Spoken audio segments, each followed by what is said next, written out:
Ravens are the biggest winners in the AFC North this offseason. This is a team that consistently is going to be in position to contend because of how talented they are. The reality of it is those guys can play. The AFC should watch out for the Baltimore Ravens this season. Players in the NFL, certainly one of the best players at quarterback. They got a guy at tailback in J.K. Dobbins, who I think could be an all-pro. They got one of the best tight ends in football, a plethora of perimeter weapons, some health on the offensive line, a very good defensive line, one of the better young linebackers in the NFL, and a top 5 secondary. And no one talks about it.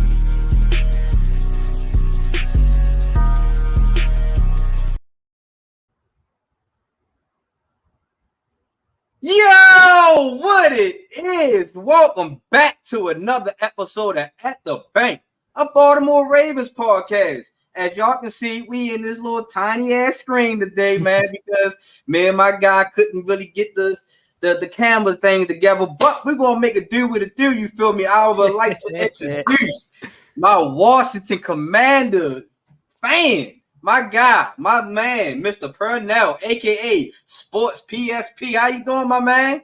I'm doing good, man. How's everything going? Oh man, it's going, man. I cannot complain, man. How about you?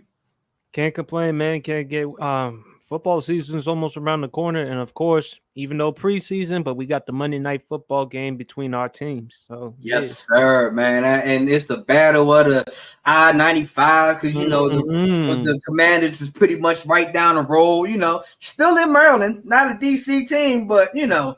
Still in Maryland, still Landover, Maryland. Yeah, hey, still in Maryland, but you know, I mean, it is what it is, man. We trying to work on we trying to work something on that. Give us some time. Hey, man, with that new ownership y'all have, man, I wouldn't put it past it, man. So speaking of ownership, while we on it real quick, man. So what's your intake so far of y'all new ownership now since Dan Snyder is out the office now? Man, Dev, I've been. This is huge, man. We finally no longer have to deal with Dan Snyder's mess anymore. So I'm very happy, very elated that we have Josh Harris and Magic Johnson running the show. I'm also very happy with who we have as our offensive coordinator and Eric Bieniemy.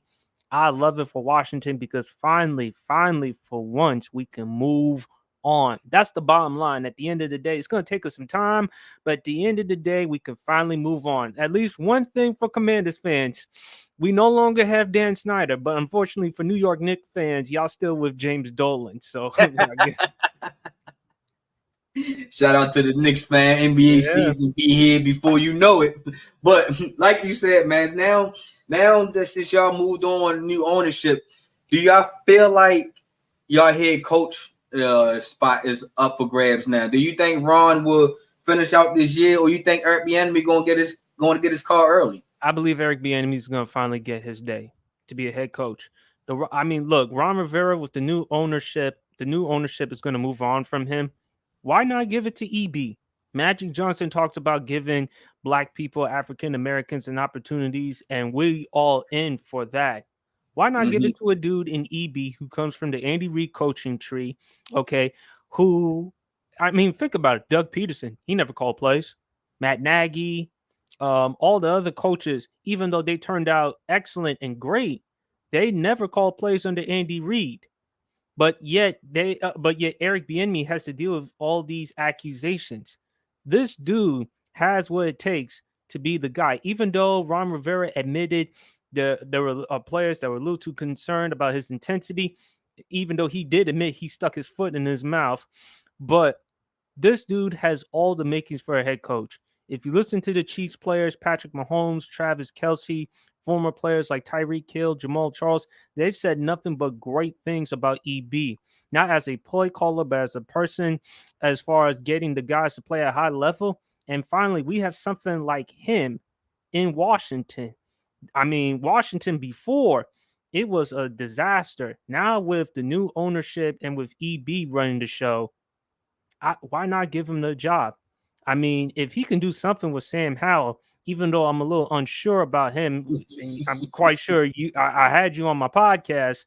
If he can do some things, hey, finally give EB the recognition that he's due, man. So what you think is going to take for actually EB to get it? Do you think it's going to take for Ron to fail a little bit in the beginning of the season? Probably. Yes. or like 2-4 or something in that nature. If the Commanders end up, let's say, 2-6 or 1-5, somewhere around those lines, Ron, I'm sorry, but we got to move on. I think it's time for EB to finally get that chance. And if EB does well enough to keep us in playoff contention, why not keep him? Why not have him? This dude has all the right makings. Like I said, Andy Reid coaching tree. He knows offense. Players have said nothing but great things about him. Only negative person that we know that says something negative about him is LaShawn McCoy, and we all know how terrible his takes are. Why not give EP a chance? He has all the makings. You never know. It's like what Barry tells me all the time. You never know unless you try. Why not if you're Washington? This is a guy who can help us get to where we need to be. It's about culture. It's about change. Why not that? And especially if you're Josh Harris and Magic Johnson, and especially Magic Johnson, you talk about African Americans and Blacks getting an opportunity as far as these types of jobs. We all know about how complicated it is for Black coaches to be in the NFL. They have to behave, they have to be a certain way. Not everybody's a Mike Tomlin. So why give it to EB? You'll never know. You got to give him a chance. Yeah, I'm with you on that one. Especially when once EB actually get into a head coaching spot, I think he's going to take off. I think that the Commanders are the right spot for him to take off, because y'all not a team that's in the basement is struggling, trying to figure out are y'all trying to tank or not. You know what I mean? It's like, although I don't want that though, but that's a story for another day. Because we know how you feel, because you want Caleb Williams from USC. Or Drake May, but again, if EB can do something, because Washington, we're not as bad as a football team as we think. We have a really good defensive line. You know, Terry McLaurin is one of the top 10 receivers in the NFL. Our biggest problem is our offensive line. Our offensive line is just bad. Yes. Just bad. God awful. But if EB can fix that to a lesser extent, I like it. So, you know. Just like the Commanders, man, we also going into a new offensive coordinator this year under Todd Monken, and so far I'm liking what I've seen. I seen that we are switching to now no longer power blocking. We switching into zone blocking now, which honestly I think that was the Ravens' best success when we was under Jim Caldwell and Gary Kubiak. When we was under that zone blocking scheme, and we was able to run the ball a little bit more effectively, because that's what I feel like the Ravens we're going to always be a run-first team, you know, on the offensive side. But I feel like that now that Todd Monken can now open up this offense, and with all these offensive weapons that we have now, I can see good things coming out of our camp. You know, just like as much as y'all see EB can bring out of y'all camp. But speaking of EB, before we switch it over, what was your reaction on when some players were saying that they didn't like how EB coaching style is? I mean, my problem is they got to understand EB comes from a certain way. Now, EB can't be too hard on the players too much, though, because I don't want him running them under the ground. But you got to understand, this is a dude that really means well. This is a guy that's going to motivate you, get the best out of players. This is the type of head coach. I believe he has all the makings to be an excellent head coach. This is a type of guy that not only knows play calls, that comes from a great coaching tree, but also is a leader of men. I mean, he's the type of coach I feel like he can get you to places that you never thought he can go. I just hate that with Ron Rivera. First of all, why would you admit that in public? You know, you shouldn't have done that. I mean, the fact that you admitted that in public, it makes it look far worse. We're going to continuously talk about it. We're going to have discussions like this. And I'm also glad that Tony Dungy came out and defended EB. You know, and it means a lot, especially for Tony Dungy, because we all know Tony Dungy, first Black coach to win a Super Bowl, you know, Pro Football Hall of Fame. He understands the circumstances and the plight in which Eric Bieniemy is dealing with. So with the players, I'm not going to call them soft or anything like that. I've heard a lot of people who've called them soft. I'm not going to do that because I don't know what it's like. But understand where EB's coming from. EB's about tough love. He's going to be tough. He's going to be hard. But at the same time, he's going to be the guy that's going to be there for you and motivate you and help you get to places where you never thought you could have imagined going. So that's what I hope the players understand, bottom line. Right. You know what I mean? It's your job to work hard. You know, you're a pro athlete. You're supposed your to job work to coach. You know what I mean? So I'm most definitely with you on that one. All right. Switch it over to my guys. You know what I mean? We've been a little thin in a lot of places. You know what I mean? And cornerback is one of the places that we are very, very, very thin in. You know what I mean? And we so thin that Marlon Humphrey had went out with a foot surgery. Thank God it wasn't as bad as we all thought it was going to be. But it's still a month away from football. You know what I mean? And then also by him taking a step away, we had to go out and find another corner. And we had to go out here and sign one of your guys that was on Washington a couple years ago, and Ronald Darby. Right. Was a 2015 second round pick out of second round pick number 50. He played for the Bills, the Eagles, like I said, he played for Washington, and the last before he hurt himself towards ACL last year with the Broncos. Right. Was within week 5. I was a little skeptical about signing Darby, number one, because like I say, coming off an ACL injury, and it wasn't to my liking. You know what I mean? I felt like we shouldn't have let Marcus Peters go. I felt like we should have kept on fighting for Marcus Peters, but the rumors going around that Marcus Peters and John Harbaugh really didn't get along. So I can kind of see why that departure did happen. But to be on the safety net, I would have kept Marcus Peters. You know what I mean? Especially Marcus Peters was already coming off an ACL injury just 2 years ago, and he was just making his way back. So right. I felt like we got rid of a player to get another player that has the same injury. But I'm not gonna count Darby out, man. I feel like he, as the Ravens always do, give people second chances. Mm-hmm. And right now, Darby got his chance to shine like quickly, because I'm pretty sure he's gonna get some bump in this preseason today. And what was your take on Darby coming to the Ravens, and how was he any good with y'all in Washington in your perspective? I think he was okay. I think he was a little bit better with Washington than he was with the Eagles. I think, to your point, Marcus Peters, John Harbaugh, I mean, those two were clashing within each other. John Harbaugh's the head coach, John Harbaugh's production. So, of course, they're going to lean towards what John Harbaugh has to say, and they're going to let Marcus Peters out the door. But I think Baltimore, you know, the defense is still going to be there. Secondary, that's been the concern with them. But I do think if Humphrey, if he can get back from injury, and if Darby can produce a little bit, that'll make it adequate, at best adequate for the Ravens. Mm-hmm. Yeah, I'm hoping, because, you know, I mean, we've been signing corners left and right, man. We signed. At one point we signed Brandon Carr, though. Remember when Shannon Sharp used to call him Brandon Used Car? Yeah, we didn't sign a lot of cornerbacks this offseason, man. And I'm hoping that one of these corners can hit off, because, like I said, since Marlon Humphrey is not going to be there in the beginning of the season, I'm pretty sure a lot of teams, because we got Cincinnati week 2, and you already know Cincinnati is a 3-headed monster when it comes to wide receivers. So we already being thin is not coming to our favor. So I'm gonna need Darby to kind of hurry up and speed things up. I'm not saying that he need to go out here and hurt himself or anything in that nature, but I'm most definitely looking for him to actually show that veteran leadership that he was showing in Washington. You know what I mean? But if you Baltimore, though, why not? If you've known for signing cornerbacks and that hasn't panned out, why not go into a different direction with the draft? Honestly, like I like Zay Flowers.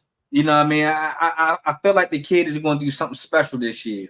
But what I would have picked was Joey Porter Jr. I'd have picked him to go on the other side. You know, Pittsburgh wasn't going to allow y'all to have him. You know, I totally get it, but we had the chance to get him, and I think that if Baltimore would have got him, it would have helped us out on the stop looking for corners so much. You know what I mean? Now we don't have to keep going into people third string cornerbacks trying to bring them over and let them to be our second string cornerback. Now, hopefully, probably got to be first string since Marlon Humphrey is not going to be it. So I think I'd have went and got Joey Porter Jr. You know what I mean? Like I said, no disrespect to Zay. Zay is going to be electrifying for us on the offensive side, but I felt like, you know, Marlon Humphrey is getting up there in age, number one. Number two, we still need that second corner that can play that other side of Marlon. And then with all this shuffling around of trying to find our slot corner, we're gonna want it's just too much shuffling around for me. You know what I mean? We need a solidified number two corner. Hopefully in the draft. I don't know who's the top corner coming out next year, but we most definitely need to start looking I think it's that LSU cornerback. You said LSU? Yeah, LSU. I don't remember his name, but I've heard Ryan Clark and I've heard Joe Burrow say this dude is legit. I don't remember his name, but if you look at him and if you watch some highlights of him on YouTube, he's it. But if you look at Baltimore, I did like the Clowney signing. Yes. So that's big. I mean, you got an athletic dude. Yes. I mean, South Carolina, he seemed very happy. I mean, thank God he's no longer in Cleveland anymore. I mean, we all know Cleveland.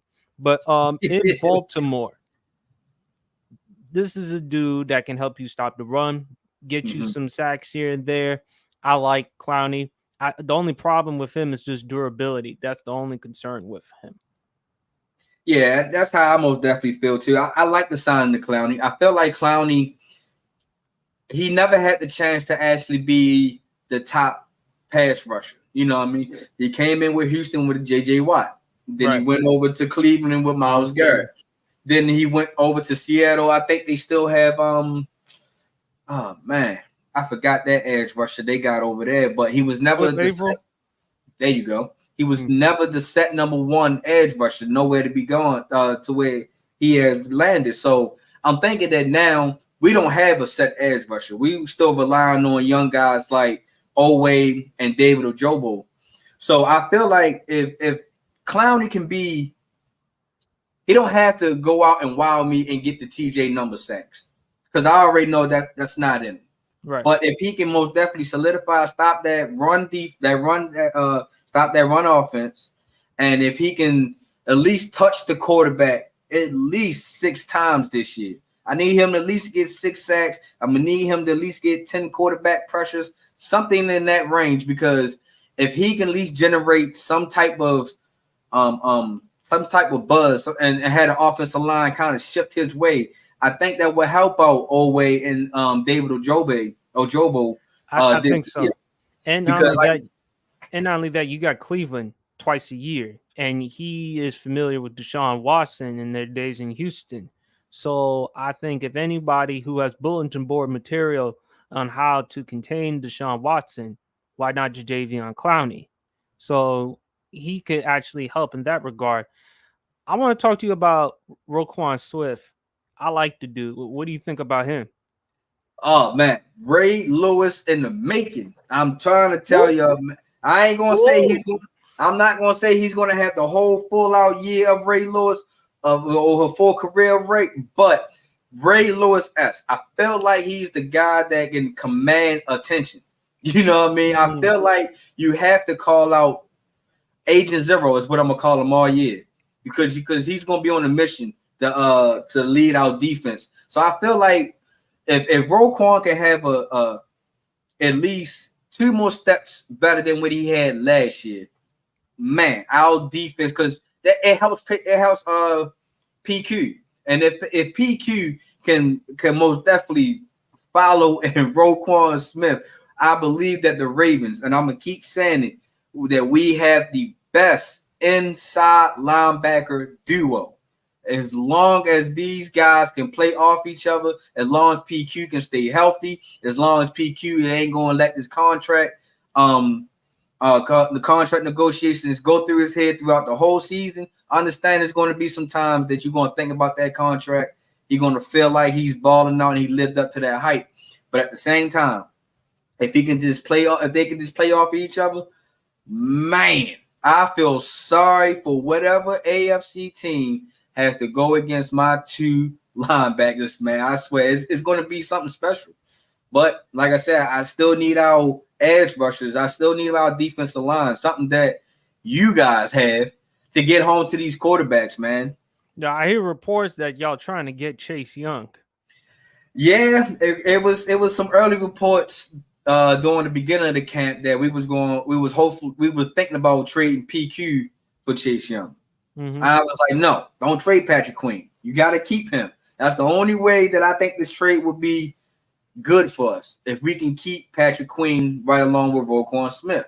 Right. Then I'm saying that it's potentially that 4th round, 3rd round picks can come and bring Chase Young over here. But, I don't think it's going to happen.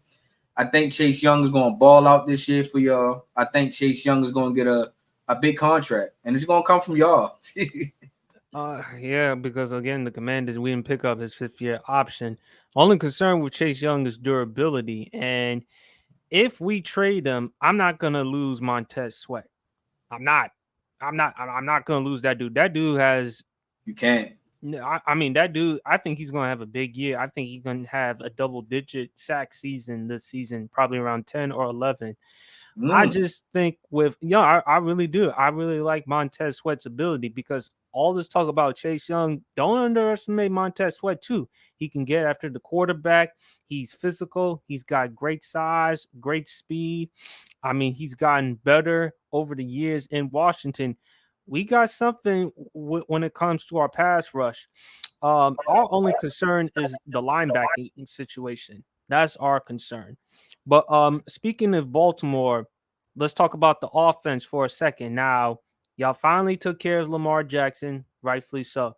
I think this will be Lamar Jackson's biggest year since the MVP season. I think if he could stay healthy, and considering with the weapons, with Bateman, Zay Flowers, Odell, if he can stay healthy, you've got the 3rd best tight end, in my opinion, in Mark Andrews. 2nd, but I got Kelsey and Kittle above them. I got Kelsey and Kittle. I mean, I can't disregard Kittle. Kittle my 3rd, but you know what I mean. But I think Lamar, he can probably throw for almost 4,000 this season with the offense and the offensive coordinator. I can most definitely see that. And I'm hoping that he really most definitely do throw 4,000 this year, because that way he can get a lot of his criticizers off his back. Because right now, that's what's holding Lamar back, that he has not thrown a 4,000 yard season yet. And I feel like this is the year that he can potentially get it, as long as that offensive line can protect him, and as long as if he can stay healthy. Because I don't think we're going to see too much of that backyard football this year. I think that we're going to see a lot of Lamar staying in the pocket, staying poised, staying controlled, going through his reads, because he got a lot of reads this year. You know what I mean? He got more options. He don't have to hurry up and make a quick look at Mark Andrews real quick, or try to hurry up and do a little quick dump pass off to a running back. I think this is, as long as the offensive line can block for him and stay keep the defense in front of him, I think that we most definitely will see Lamar throw 4,000 yards this year. No doubt. How do you feel with J.K. Dobbins? Because I think he's going to have a Pro Bowl season when healthy. I am glad that we took him off the pup list. I am glad that he's back. I am glad that that he's not going to let this contract negotiation keep dragging too far deep right before the season starts. Hopefully that the Ravens can do something right by him, by at least giving him a good contract coming up this year. And I'm hoping that J.K. Dobbins can stay healthy, so he can show that the Ravens, he is a good, productive, healthy running back when need be. But I'm expecting big years out of J.K. Dobbins this year. You know what I mean? I feel like that J.K. Dobbins will be 1,000-yard back. I feel like he will be a multi-purpose running back. I think he's going to be in the top 5, coming behind like Christian McCaffrey and Dalvin Cook when he's becoming as a multi-use running back. So I see big things coming. And if that's going to happen, I can see that will help Lamar get to that 4,000 yards passing yards easily this year. But JK got to be all in, and he got to be healthy. So, speaking of running backs, let's switch it over to your side and your guy Antonio Gibson. What you expecting out of him this year? Well, he says he wants to be more incorporated in the passing game, and I think that could help him take the next step up. But I'm unsure about our offensive line. I don't know about offensive line at all, man. I mean, they can't. I mean, they can't protect anybody. I mean, they can't protect Sam Howell. But I do like another running back, Brian Robinson. So from Alabama, he could also run as well. I think the enemy's going to do a better job finding a way to utilize them. My concern offensively, besides O-line and quarterback, is the tight end spot. Now, I said on my podcast we should have found a way to draft Darnell Washington out of Georgia because Logan Thomas, he's getting up there in age. He's, 32 years old, coming off injury, even though Darnell Washington had that injury. But I still felt like we can't lose someone like him. He could be like a red zone threat at 6'7", 260. But unfortunately, y'all Steelers, they drafted him. So don't put no y'all over there, man. Hey, Bryson, your Steelers got Pernell man. I hate it. I feel like the Steelers, him and Snoop probably found a way to talk them out of it and said, listen, we want Darnell Washington. But I hope next year, I mean, I hope we get a Brock Bowers. If we can't find a quarterback, we might as well get Brock Bowers. I wouldn't mind that at all. But I think Washington will have a solid season, maybe 6-11, 7-10 at best. Because when you look at the NFC East, Devin, I mean, Philly, Dallas, New York. I believe the Cowboys. I really hate trying to hype up Barry because I think I've told y'all how I feel about Barry and his team. Dallas is going to win the division because when's the team in that division won it back-to-back years? So Philly, I believe Philly's going to take a step back. I think Philly's going to be the second best in the NFC East. Giants are going to finish third. Washington is going to finish fourth. That's how I look at it.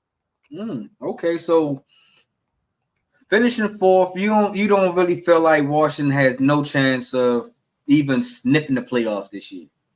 No, that I told you I don't want that. I think for the new ownership with Josh Harris and Magic Johnson, it's going to take them some time. It's going to take them some time because, again, new ownership. So, of course, with new ownership, there's going to be changes with the players, changes with the personnel, changes with the coaches, everything that comes along the way. So it's going to take time in order for Washington to create a culture that is going to be conducive to winning for the next, I would say, 5 to 6 years at best. I'll give them at least 5-6 years to figure it out.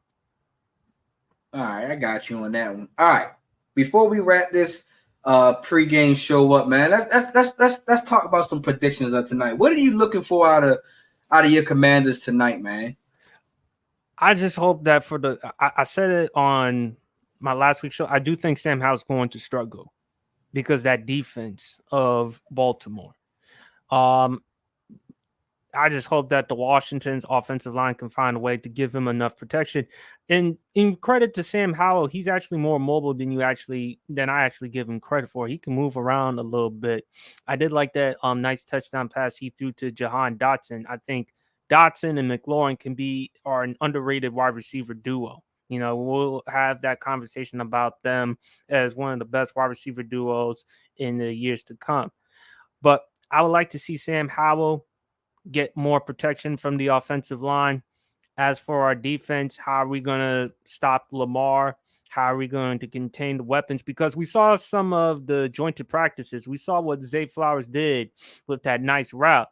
And we did see Emmanuel Forbes step up against Odell Beckham Jr. We did see the fights, though. We did see Mark Andrews becoming becoming the next WWE in the making. But I think it's going to be a heavily contested game. I think Baltimore is going to win this one Probably 27-17. Hold on, who you got winning tonight? I got Baltimore. Woo! Hey, you know what, Fernell, man, you are most definitely welcome on my show anytime. Anytime you want to pick against your boys, you're most definitely welcome to come on to the show. Just being honest. Yeah, because I don't think Lamar not gonna get no bump tonight. Tyler Huntley's not gonna get no bump tonight. Also, he's dealing with his hamstring injury that he tweaked last preseason. So we're gonna get the first half is gonna be Josh Johnson, the second half is gonna be Anthony Brown. And I think that's where the Commanders might catch us is when Anthony Brown in. I'm not trying to knock him, but Shorty is a turnover waiting to happen, man. And I'm most definitely I'm not trying to go and root against him, but I feel like that he didn't progress any from last year. So I'm dying to see how hopefully he can keep our streak alive. You know, be trying to go for that 25th win streak of preseason this year. You know what I mean? So I'm hoping that he can keep our streak alive. Let's go to some questions real quick because I seen some for you.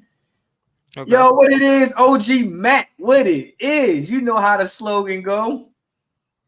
I had to bring the DC connection in, my man, because it's the battle with the 95s, man. It's DC versus Baltimore, man, and it's my guy Purnell, man. Of course, I gotta let my guy represent his team. Also, enjoying the stream. I am sorry for not knowing the co-host name. Could you know actually spellings about his? They want you to talk about the ownership again, Purnell, and it ain't Purnell too, Don. Like I said, it's incredible. I'm very happy with the new ownership with Josh Harris and Magic Johnson. I'm just glad that Daniel Snyder is no longer the owner. It's great for Washington and more importantly, great for the NFL because we can finally move on and we can finally have something to look forward to. It's going to take us some time with the new ownership to create the culture that's conducive to winning. I hope that Eric Bieniemy becomes the head coach. And moving forward, we be able to put some fans in the stands and hopefully turn around that stadium. Because I've told y'all before how the stadium is at FedEx. It's a disaster. And we need to find a way to bring back football to DC. Not Maryland, not Landover, Maryland. No disrespect to Landover, Maryland, but back to DC. I'm with you on that one, man. I'm with you on that. My guy, Ant, what it is, Ant, the battle of the Beltway. Yes, sir. That's why we here, man. That's why we here.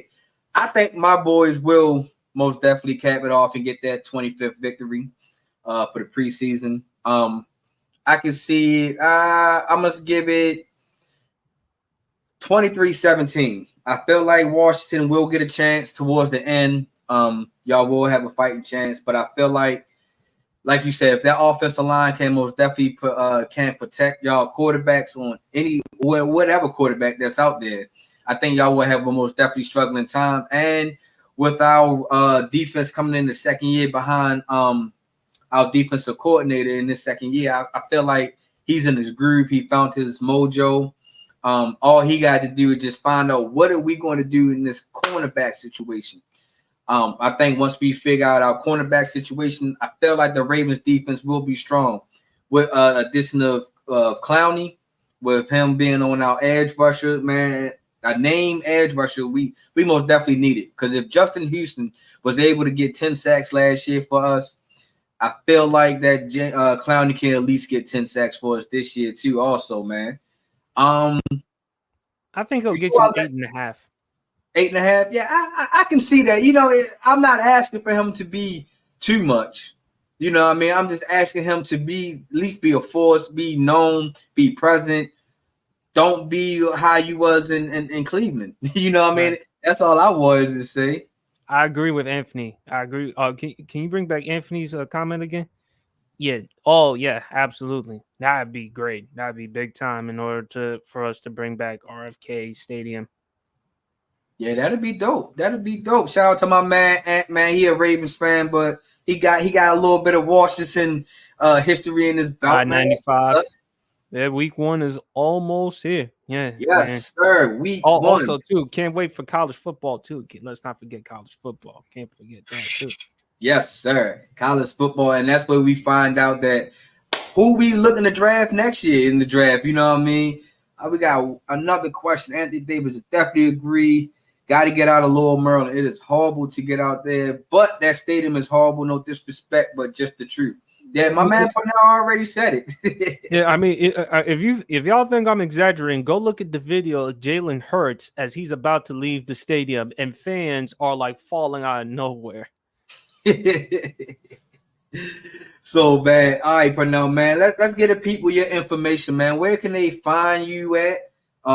Where can they get your Instagram or your social media platforms? Let the people know, man.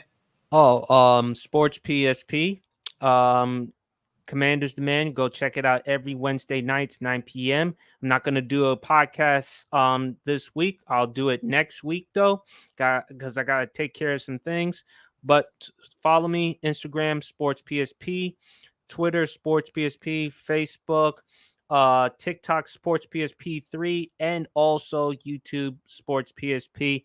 I just finished the latest video on James Harden, the comments that he made about Daryl Morey. I also talked about the Michael Orr Tui situation. We talk about a lot of stuff on the Sports PSP podcast, and we're also doing it every Friday nights, somewhere around 10 or 10:30 p.m., just to give the audience some great entertainment and content and something to look forward to. All right, man. I'm trying to tell y'all, man, this man has some dope content on both his platforms. So I advise y'all to go out there and follow my guy, follow the movement, because I guarantee y'all, if y'all not a Commanders fan, still follow my man, because he's part of the GRYD Network, and we always show love here at the GRYD Network. You feel me? So, Purnell, man, I greatly appreciate you, man. I hope your Commanders do lose tonight. I ain't even gonna lie. Keep our streak alive, man. So I greatly appreciate you hopping on my guy. Keep hope alive. All right, my man. I'll catch you later. Later, man. Let's see. My man Don, see what we got. You are the podcast group of different cities, right? Y'all all make up. Yes, sir. We all are in different cities. We got some in New York. We got some in Vegas. We got some. Hold on, everybody. Sorry for the. We got some in New York, Vegas, Tennessee. We all over the place. You know what I mean? We got different platforms. You know what I mean? Don, you know what? Since we on there, man, make sure y'all go out and check the GRYD Network. Most definitely the dopest network out right now. You feel me? We most definitely got great shows. We got Carving It Up with Bryson, Real Talks, Clutch Sports with Ryan. We got All Even Sports Podcast with my guy Barry. We got MMA and Out of the Cage with my guys Eric and them. We have the Lakers podcast, The Forum. We have my own MTMO Sports Podcast, all under the GRYD Network. I guarantee y'all it's a dope network you do not want to miss. I guarantee you will get great content from everybody. You feel me? So as I sit here wrap this pre-game show up, man, I would like to thank everybody that was tuned in, that commented. Make sure y'all go like, share, and subscribe to the GRYD Network, man. Because like I said, we always got the dope content on this network. You feel me? Make sure y'all go check out my latest episode. What was it? Back on the Field. You know what I mean? As I break down to the first preseason game, who I got coming out, and who with the 4 guys who I believe should make an impact. Matter of fact, before I let y'all go, here's 2 guys to look out for tonight. One I'm already talking about in Ronald Darby. Make sure let's check out that cornerback position. And let's keep our eye out on Keaton Mitchell, that running back. Shorty has been balling. I think that he might have we might got something up his sleeve. I think that Shorty got something special. So that's my 2 guys to look out for. Also remember to check back with me this Saturday, 10 a.m. Eastern Standard Time, as I go back to my normal time, as I give y'all the breakdown of this preseason game that's happening tonight. You feel me? So make sure y'all take your notes. Make sure y'all follow me up on Saturday morning, and we're gonna have a great show as we sit here talk about the battle of the beltways. You know what I mean? The battle of I-95. Who gonna come home? Will the Ravens still go undefeated in the preseason, or will we get our first loss in the preseason? We will know by tonight, you feel me? So, as always, y'all know the slogan, yo, big trust, because you can't trust nothing else. Stay tuned. Baltimore Ravens, Washington Commanders tonight, 8 p.m. Tune in.